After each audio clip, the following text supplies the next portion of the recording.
Hello and welcome to Spotlight on Education. I'm Dr. Jon Kopko, Superintendent of the East Brunswick Public Schools and your host for the program. Today I'm in the Channel 8 studio with two very special guests. One who you might be familiar with, Dr. Miriam Staloff, who is our District Supervisor of English and Staff Development, and a relative newcomer to our district, Karen Warner, who is our new Director of our Educational Technology Training Center, which is located in the Smith Annex in Churchill Junior High School. So I'd like to say welcome to both of you. Thank you. Our topic today is going to concentrate on technology training for educators. And Miriam, I'd like to pose the first question to you and ask you how our staff development program is addressing the needs of technology and the applications of technology for our staff. Well, the short answer is greatly. We have a very dedicated effort to continuing to improve instructional effectiveness in our district. It is what the board has long supported, as well as administration and staff, and we do this through a variety of ways. First of all, we have district-wide in-service programs, and this year they will be October 15th, November 5th, and the afternoon of November 4th. We also have continuing education units in which teachers come after school for college-level courses that are conducted on site. We have mandated instruction, which the state or the federal government sees fit to place upon us. We have school-wide staff meetings, and we have Curriculum Mondays or department meetings. We also have graduate study, out-of-district workshops, and the observation assessment IIP process, whereby teachers set individual goals and work toward achieving them over the year. And now we have the Educational Technology Training Center. Approximately how many of our staff have been involved in the actual technology training? Approximately 95% of our staff, those who use computers in order to support student learning, have received a minimum of technology training. I would say approximately 45 to 50% have received intensive training so far. Those are pretty impressive numbers. Yes. Who generally does the training? We have a variety of training sources. Now we have the ETTC. I keep plugging you.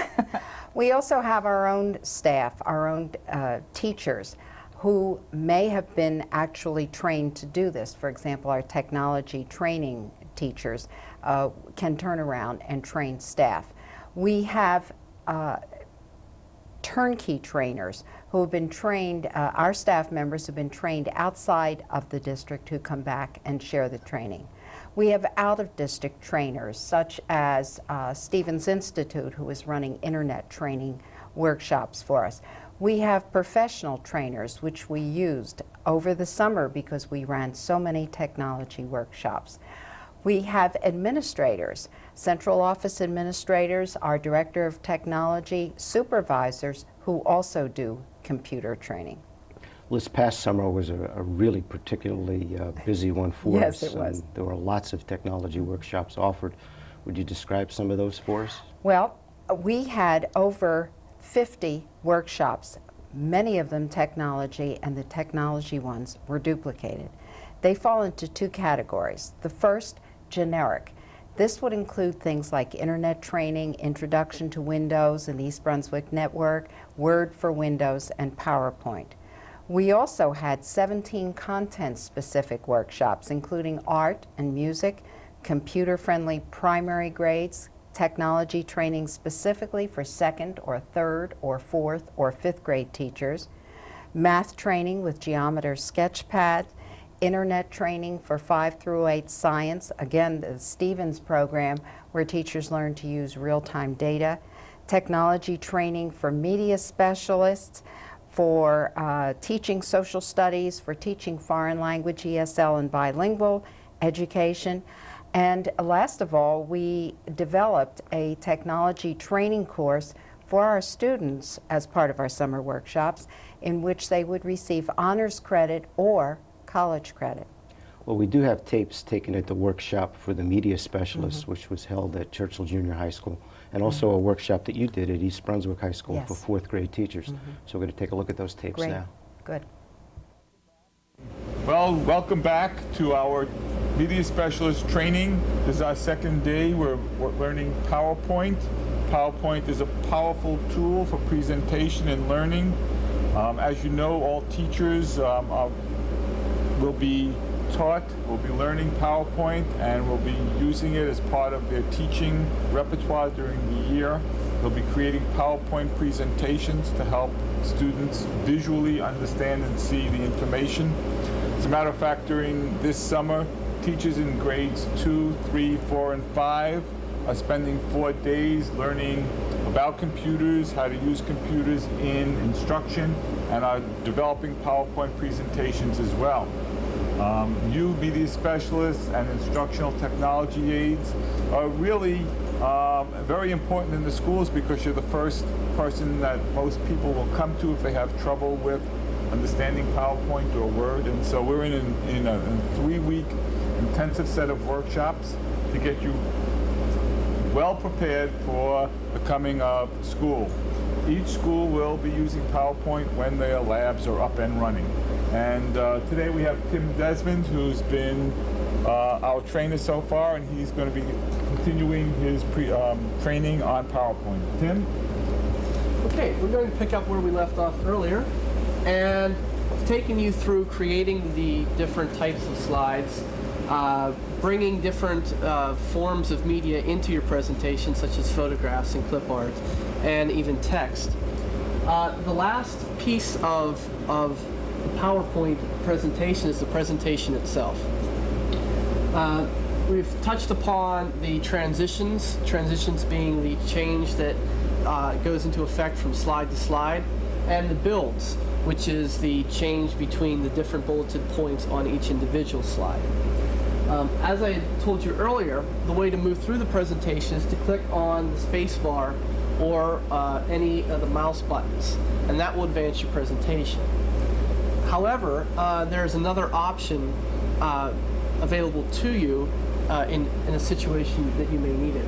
If you flip back over to the presentation view on the presentation you have on your screen,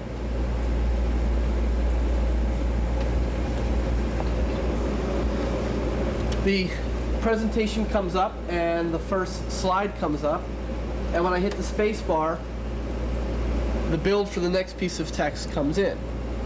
I have to hit the space bar to do that. If I don't hit the space bar, that slide will remain. When I hit the space bar again, the transition moves to the next slide. This was a text object that was created with bulleted points, but there are no bulleted points here.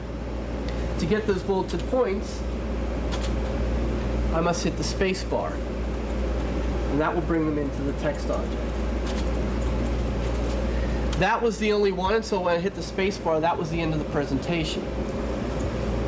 Now, you may want to set up a presentation that runs on its own. If you are very familiar with the presentation that you're making and have it down to the second and you know the timing very well, then you can do this.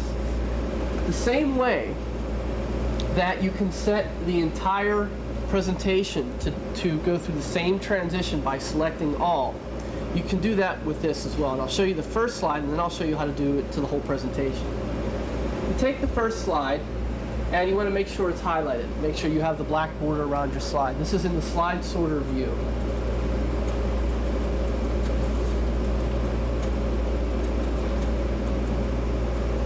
If you click on the tools, and you go down to transitions,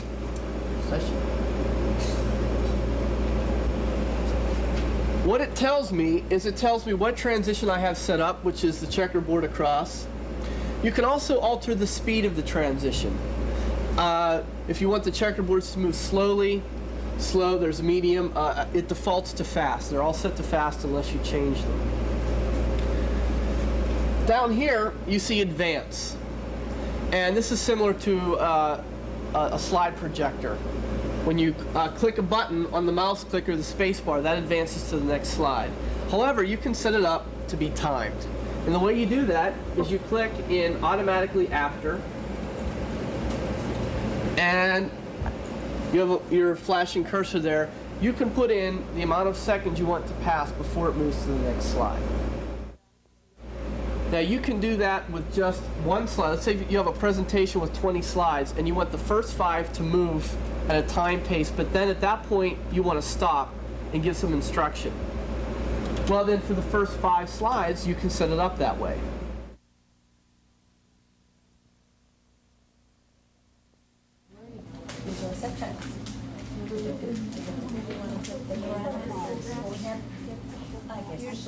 Okay, so now you want to get ready to create your new slideshow.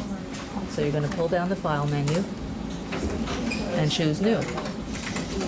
And now you're right back where you were to the start of the handout, and you're going to start over creating your own presentation to present the information for your parks project. All right, so I would go back to OK.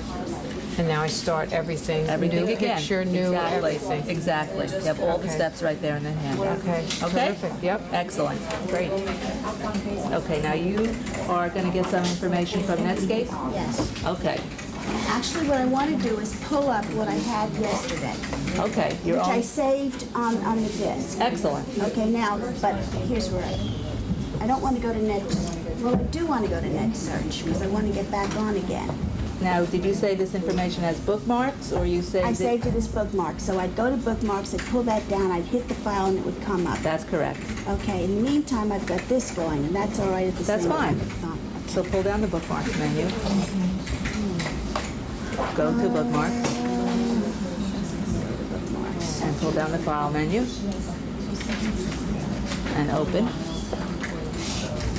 Very good. And now you need to go to the A drive.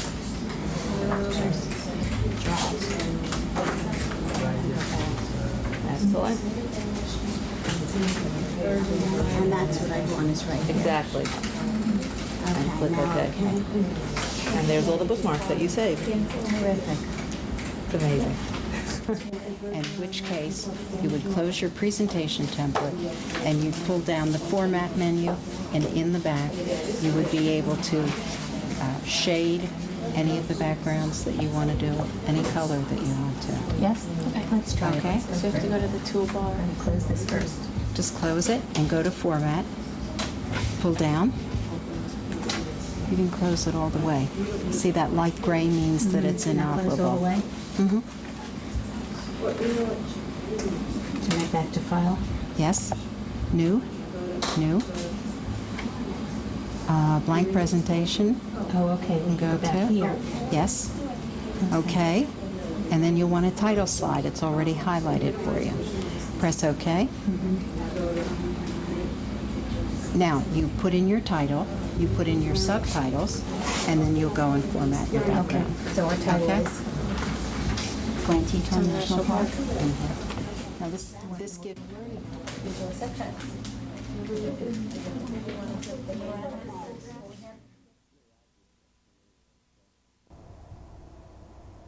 It's really obvious why so many of our staff members want to enroll in these workshops. Do they have a way of evaluating them? Yes, at every workshop, every teacher must fill out an evaluation form of the workshop. And without exception, there were rave reviews. What I think was most important from the technology workshops that of which you saw a sample, the reviews were self-celebratory in the sense that teachers celebrated how much they learned. One person, and I quote this with great pleasure, "I've learned to do things I've never done before." And I think that this puts us so clearly on the path to using technology to support instructional effectiveness and student learning. Now let's discuss our new Educational Technology Training Center, or as we refer to it as the ETTC. The State Department of Education awarded one grant to each county to establish these training centers, and East Brunswick has the honor of being the representative from Middlesex County to do the training, not only for our own East Brunswick teachers, but also for the county teachers as well. Karen, how does the ETTC operate, and how does it mesh with our staff development program that Miriam explained? Well, as you mentioned, the mission of the ETTC is to provide continuous, ongoing staff development for all K-12 educators in Middlesex County to help them improve their education and achieve the fulfillment of the New Jersey core content curriculum standards. So, of course, East Brunswick, as a Middlesex County district, is eligible for all the services of the Educational Technology Training Center.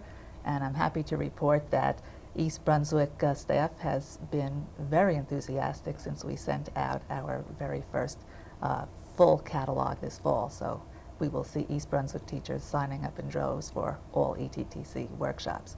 Now, besides workshops, which are our primary service, we also serve as a repository of information, so we will have technology publications, and we also have a worldwide website, www.techtrain.org, and we will be posting much information on our website and linking to other websites.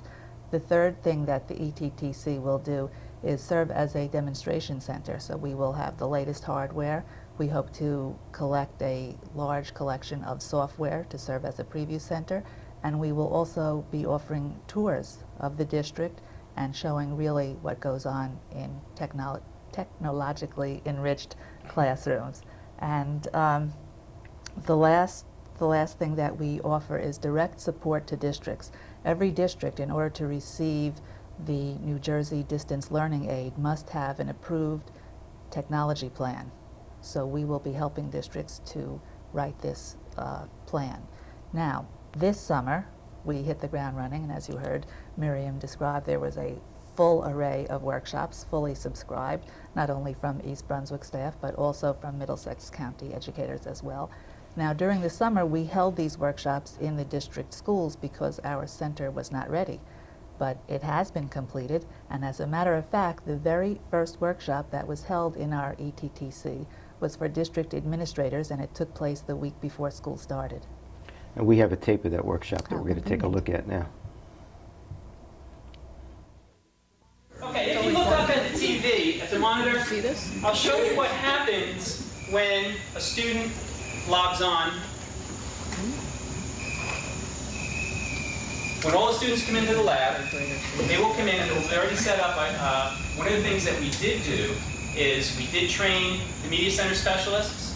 So they all know how to use the program, and I trained them on how to individualize class groups, how to set up teachers, how to add students, so they know everything there is to know about Type to Learn.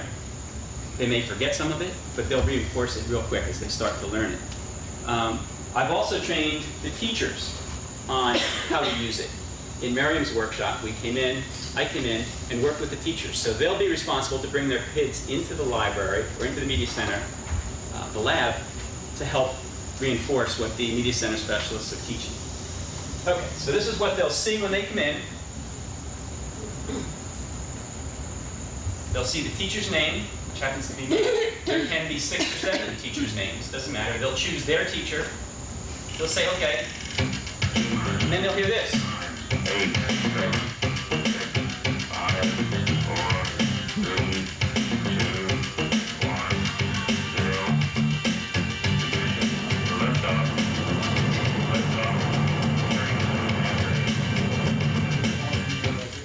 Now there is a way for the administrator or media center specialist to turn that sound off. You will after,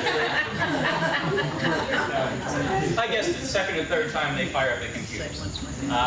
When you fire yours up and when you go to log on like I'm going to show you, yours will make noise also.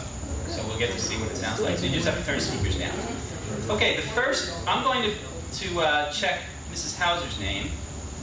And I've already loaded a student in whose name is Johnny. So I'm going to double click on that. And the first screen that you get to see is the main screen that has 4 different things that you can go into. You have New Frontiers, Games, Notepad, and Warp Speed. I'm going to just go very quickly over them. And over here on the upper left, if you can see my arrow going around, this is another important area for you to look at. It looks like a page. It's got some writing on it. If I click on that, it brings me back to select your class. So if you, for some reason you get screwed up, just select that page. It'll get you back to select your class, and I will go back and do this. Okay, Johnny is on the first lesson. And the way we've set it up right now is so that each of you will have to do the first lesson. And you may not like it, but this is the way it's going to be set up for kids, because they're going to have to know how to use which fingers for each key. New Frontiers is the actual lesson. Games, obviously, is, a game. It will not let you play the game unless you complete the lesson. The notepad, I'll put it up, is a full functioning word processor. So, as a teacher, bringing a class in to use the Type to Learn, you might have them do a log each day they come in. Today I worked on this and I liked this part, I didn't like that part, whatever.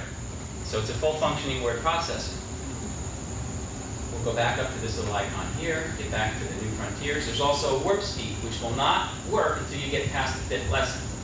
Warp speed is where you find out your words per minute, how many words per minute, your speed and accuracy.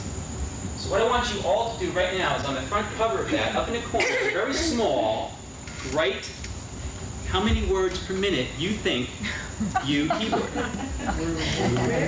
On this, on your, I don't care, anywhere, it doesn't matter. You don't have to let anybody see it, just write how many words per minute you keyboard. I could also ask you what accuracy rating you keyboard. That's the problem. What? 0. But we can also do that. No. Okay, I'm going to log in as Johnny. I'm going to open up New Frontiers. For the home position, make sure you keep your fingers curved, wrists flat, feet flat, and sit up straight. Your fingers are on the A, S, D, F, J, K, L, and semicolons, and your right thumb is on the space bar. Press the space bar to continue. So what it says, it prompts the student, press the space bar to continue, so I'll do that. Press the shaded key, F. And it prompts you to press F. If you don't do it right away, it'll tell you to do it. So I'll press F, and notice that the key is color-coded. D, S, A, Orange. space, J, K, L, L, L, L, That's because I'm hitting K. L. It won't let me go by unless I hit L. Semicolon. Space. F. D. S. A. Space. J. K. L. Space. Practice typing. F. Then changes. F. Which I'll show you in a minute. F. F. F. Practice typing. J. J. J. J. J. J. It then switches to a different mode, just so that you don't get used to where the keys are. Now it just shows you which finger to use. And this is what you get. You get a graph that looks like this. This is for Henry. He's done 3 lessons so far. His accuracy is 97%. And I can print that and give it to each student. Or I can keep it in my book. I can also go up and look at Henry's progress chart. So I can see he's working on the 4th lesson. He's already done lesson 1. He did it on 825. He was 98% accuracy. And I can also look and see how many times he's played the game. He hasn't done the games yet at all. And I can print that.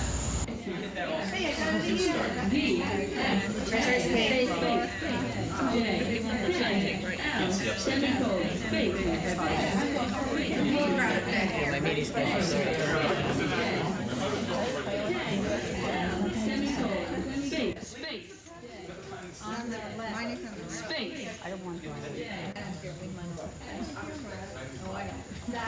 No, it's not. All right. It's just more keys. My love.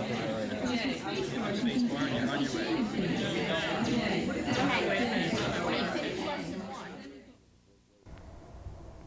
It certainly was a great way to introduce our administrators here in East Brunswick to the center and also to the keyboarding program that's going to be used with our 3rd graders throughout the district this year. Karen, what plans for the upcoming school year? What workshops are planned? Well, we just sent to every public and non-public school in Middlesex County our fall brochure, and that covers the workshops from the present through the end of December. Now, the workshops fall into 3 categories.